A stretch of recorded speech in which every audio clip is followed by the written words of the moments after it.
حضرت سیدنا امام جعفر صادق جن کی نیاز شریف کرتے ہیں آپ 22 رجب کو. ہاں کچھ شکی لوگ جن کو انگریزوں کی میز سے عقیدہ ملا وہ کہتے ہیں یہ نیاز کا کیا فائدہ ہے. ہم نے کہا برا مت مانو، نیاز کا فائدہ یہ ہے کہ بہانہ ہے امام جعفر صادق کا اور کھلانا ہے غریبوں کو. بہانہ ہے غوث پاک کی 11ویں کا اور کھلانا ہے غریبوں کو. اور آپ صرف غریبوں کو نہیں، مالداروں کو بھی. بھئی مالداروں نے کون سی چوری کی، کون سا قصور کیا؟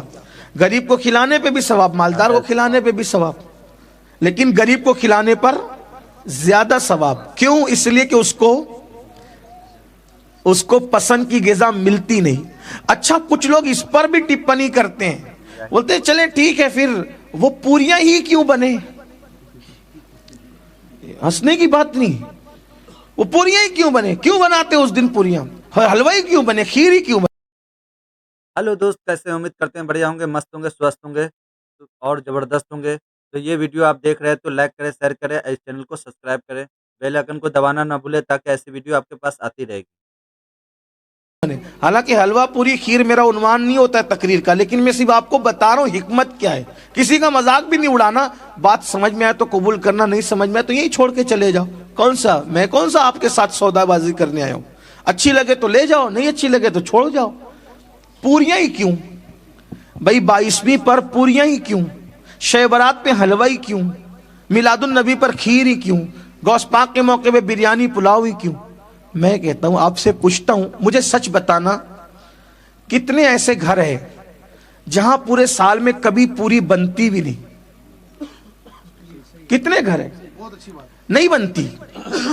بھائی آپ غریب لوگ کی بات نہیں کر رہا ہوں، مالداروں کی یہاں بھی نہیں بنتی. ذہن ہی نہیں جاتا ادھر. بہت اچھی بات. شب برات کے علاوہ حلوہ نہیں بنتا، مال نہیں بنتا. تو اب بزرگوں نے کیا طریقہ ایجاد کیا کہ بھئی امام جعفر صادق کے نام پہ پوری پکائیں گے، خود بھی کھا لیں گے، اور وہ غریب جو سال بھر کبھی ان کو پوری دیکھنے کو بھی نہیں ملتی. بھائیو آپ لوگ تو چلیں، ان میں بہت سے غریب بھی ہوں گے، مڈل کلاس بھی ہوں گے، اپر کلاس بھی ہوں گے. میرے جیسا آدمی جو روز آنا کسی نہ کسی ہر دن نئے شہر میں رہتا ہوں، ہر دن، لیکن 22ویں کے سیزن کے علاوہ مجھے بھی پوری دیکھنے نہیں ملتی. وہ جو اس دن پکتی ہے نا، نہیں ملتی دیکھ. صحیح کہہ رہا ہوں.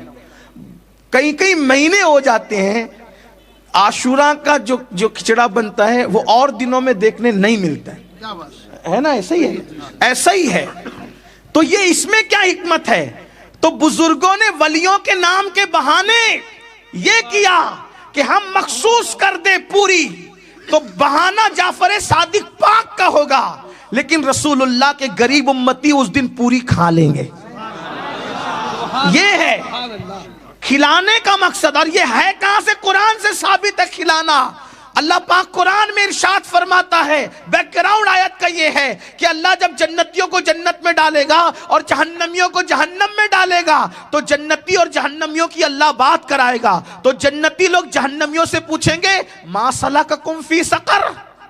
قرآن کی آیت ہے. جنتی لوگ جہنمیوں سے کیا پوچھیں گے؟ ما سلککم فی سقر، تم جہنم میں کیسے آئے؟ تو جہنمی لوگ کیا کہیں گے؟ کیا کہیں گے؟ قالو لم نکن من المصلین ولم نکن نطعم المسکین. ہم نماز نہیں پڑھتے تھے اور ہم غریبوں کو کھانا نہیں کھلاتے تھے، اس لیے جہنم میں آ گئے. اس لیے ہمارے بزرگوں نے کہا کہ جب جہنمی جہنم میں کیوں جائیں گے؟ نہ غریبوں کو کھانا کھلاتے، نہ نماز پڑھتے، اس لیے جہنم میں جائیں گے. تو سنی نماز بھی پڑھے گا، نیاز بھی کرے گا تاکہ جنت میں چلا جائے.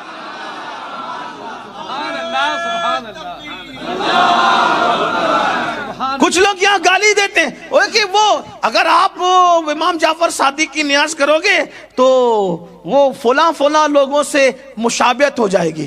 میں نے کہا کیوں مشابہت ہوگی؟ کیوں مشابہت ہوگی؟ وہ فلاں سے ہو جائے گی، صحابہ کے دشمن سے مشابہت ہو جائے گی. ہم نے کہا ہمارا آسان طریقہ ہے. اگر صحابہ کے دشمن سے مشابہت کا خوف لگتا ہے تو ہم اہل بیت کا نام بھی فاتحہ میں لیں گے اور صحابہ کا نام بھی فاتحہ میں لیں گے. ختم ہو گئی بات، ہی ختم ہو گئی، مشابہت کا معاملہ ہی ختم ہو گیا. اور اگر بات اتنی مشابہت کی ہے تو پوری زندگی داڑھی مڈا کے یہودیوں کی مشابہت کرتا ہے تب شرم نہیں آتی؟ پینٹ شرٹ پہن کر کے یہودیوں کی نقل کرتا ہے تب شرم نہیں آتی؟ تب مشابہت نہیں لگتی؟ اللہ اکبر، ننگے سر مشرکین کے مشابہت میں گھومتا ہے تب شرم نہیں لگتی؟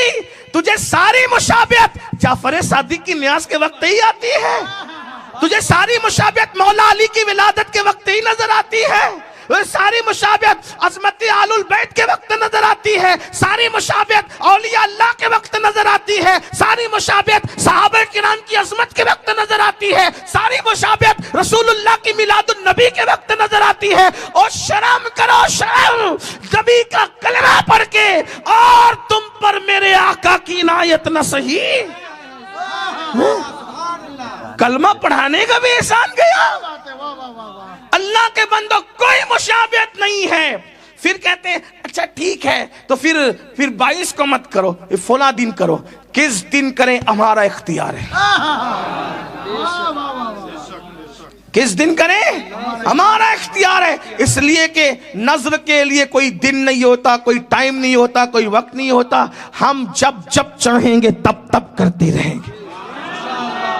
وہی امام جعفر صادق جن کی نیاز بند کرانے والے بند ہو گئے، لیکن نیاز جعفر صادق بند نہ ہوئی.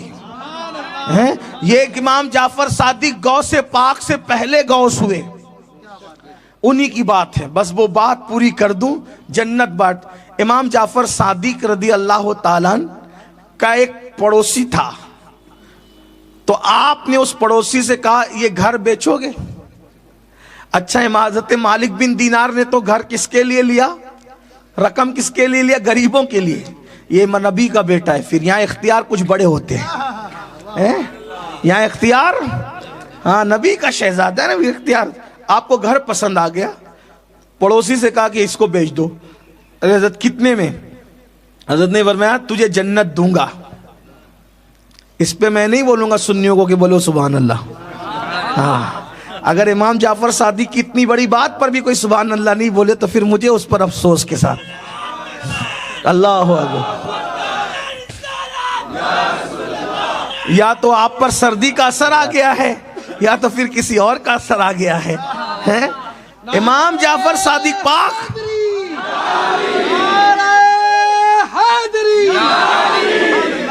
امام جعفر صادق پاک فرماتے ہیں مجھے بیچ دے، اس کے بدلے تجھے جنت دوں گا. لوگ نانا کے جنت دینے کا انکار کرتے ہیں، یہاں تو بیٹا کا بھی اتنا پاور ہے.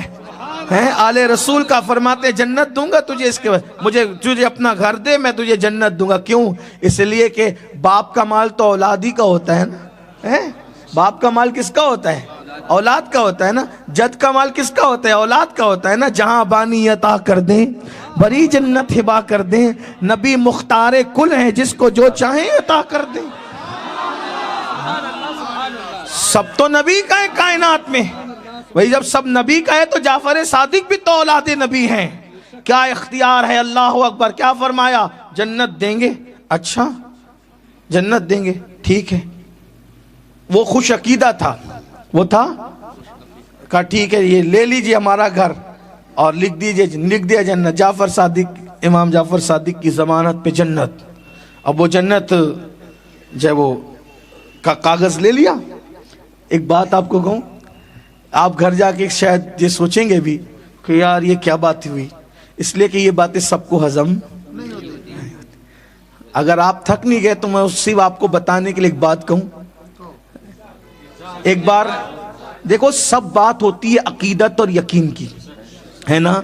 زبیدہ نے ایک مرتبہ بہلول دانا سے کہا کیا کر رہے ہو؟ بولے گھروندہ بنا رہا ہوں. کیا بنا رہا ہوں؟ کیا بنا رہا ہوں؟ گھروندہ. کہاں؟ جنت میں. جنت میں گھروندہ بنا رہا ہوں. اور جنت میں؟ ہاں. جنت میں محل گھروندہ؟ ہاں. جنت کا محل تیار ہو رہا ہے. اور بنا کیا رہے تھے؟ مٹی کا گھر، مٹی کا چھوٹا سا گھر. اور کیا کہہ رہے ہیں؟ جنت میں گھروندہ بن رہا ہے، جنت میں محل بن رہا ہے. لیکن عورتیں ہوتی ہیں، عورتیں کچھ عقیدے کی پکی ہوتی ہے. اس لیے عورتوں کو جلدی سے عقیدے کے معاملے میں بگاڑا نہیں جا سکتا ہے نا. ہاں وہ کہتی ہے تم جو چاہو باہر جاؤ کرو، ہم تو وہی کریں گے جو ہمارے باپ دادا کرتے آئے ہیں. ہاں تو نہیں ہوتا جلدی سے عورتوں کو بگاڑ، اسی لیے لوگ عورتوں کو بگاڑنا چاہ رہے. گانے، سیریل، فلمیں، ان کو ختم کر دو. دین عورتوں سے ختم ہو جائے گا تو مردوں سے خود بخود ختم. میں آپ کو کہتا ہوں کربلا کبھی قائم نہ ہوا ہوتا اس شان سے اگر امام حسین کو فاطمۃ الزہرا جیسی ماں نہ ملتی. میں آپ کو یہ بات پورے یقین کے ساتھ کہتا ہوں، کربلا کے پیچھے کوئی فاطمۃ الزہرا جیسی ماں کی دودھ کی تاثیر ہوتی ہے تب تاجدار کربلا پیدا ہوتا ہے. عبد القادر جیلانی کبھی غوث اعظم بن کر، محی الدین بن کر نہ چمکتے اگر ام الخیر جیسی ماں کا دودھ نہ پیا ہوتا. کیا سمجھتے ہو؟ اسی لیے کسی انگریز مفکر نے کہا تھا تم مجھے نیک مائیں دے دو میں تمہیں نیک قوم عطا کروں گا. اچھی مائیں دو میں اچھی قوم عطا کروں گا. اس لیے آج ہماری بچیوں سے، بیٹیوں سے دین نکالا جا رہا ہے، دین سے دور کیا جا رہا ہے. کفر، شرک اور بدعت اور خرافات اور دنیا داری میں ان کو مبتلا کیا جا رہا ہے. اس لیے کسی کہنے والے نے کہا ہے جب باپ دیندار ہوتا ہے تو دین گھر تک ہوتا ہے، ماں دیندار ہوتی ہے تو دین نسلوں تک ہوتا ہے. ماں کا دیندار ہونا بہت اہم ہے. اس لیے اپنی بچیوں کو علم دین دو، دین کی تعلیم دو، بچیوں کو دیندار بناؤ، بچیوں کو پرہیزگار بناؤ، بچیوں کو متقی بناؤ. یہ سیریل، یہ فلمیں، یہ گانے، یہ تماشے، یہ آزاد خیالی سے دور رکھو. تو زبیدہ تھی بیوی ہارون رشید کی، اس نے کہا یہ جنت میں گھروندہ محل تعمیر کر رہے ہیں. ہاں بیچیں گے بابا؟ ہاں بیچیں گے. کتنے میں؟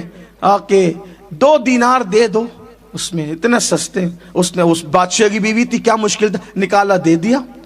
خوشی خوشی گئی، گھر پہنچی. ہارون رشید نے کہا بڑی خوش نظر آ رہی ہیں محترمہ، بڑی خوش ہیں. ہاں ہم تو جنت خرید کے ہیں. یقین یقین ہم جنت خرید کے ہیں. اچھا جنت؟ وہ مذاق اڑایا. وہ دیوانے کے چکر میں پڑ گئی. 2 دینار گئے ہاتھ سے، گئے ہاتھ سے 2 درہم دینار گئے. ایسا ہوا جو بھی کہنا تھا کہا. اور اس کے بعد وہ سو گئے، وہ سو گئی. اچانک رات کو چلاتے ہوئے اٹھے جناب اور کہا کہ زبیدہ کو بلاؤ. زبیدہ ہی کیا ہوا؟ کہا کہ بہلول کو ڈھونڈو. کہا بات کیا ہے وہ بتاؤ. بہلول کی ضرورت، تم تو مذاق اڑا رہے تھے بہلول کا، بات کیا ہے؟ بولے ہم نے خواب دیکھا. کیا خواب دیکھا؟ کہا محشر ہے اور جنت ہے، تمہارا نام لکھا ہے. تو ہم جانے لگے تو ہمیں روکا فرشتوں نے. ہم نے کہا یہ ہماری بیوی ہے. تو کہا وہ بیوی ہوئی سب دنیا میں شریک حیات ہے نا. وہ جنت میں تو اللہ جس کو چاہے گا ساتھ رکھے گا. شوہر کی جنت میں بیوی نہیں، بیوی کی جنت میں شوہر نہیں. جس کی جنت میں وہی جائے گا جو جس کے لیے وہی جانا ہے نا، جس کے لیے مقدر ہے. چلو یہاں سے نکال دیے گئے. آپ خرید کے آئی نا، ہمیں بھی خریدنا ہے. اچھا چلو. پھر نکلے ڈھونڈتے ڈھونڈاتے، وہی ملے. انہوں نے بھی وہی نقل کی. کیا کر رہے ہیں؟ گھروندہ بنا رہے ہیں، جنت میں محل تعمیر کر رہے ہیں. بیچیں گے؟ کہاں بیچیں گے. وہی بات ولی کی، وہی بات. کتنے میں؟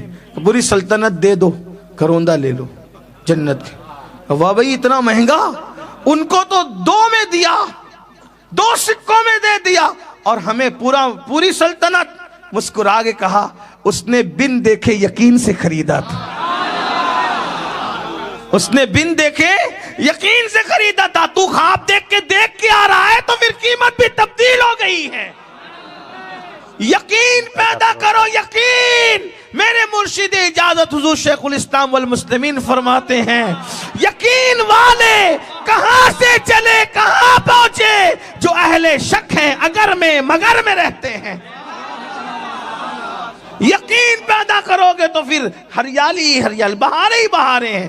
امام جعفر الصادق رضی اللہ عنہ نے لکھ کے دیا ہم اسے جنت میں محل دیتے. دے دیا، لے لیا، معاملہ ختم.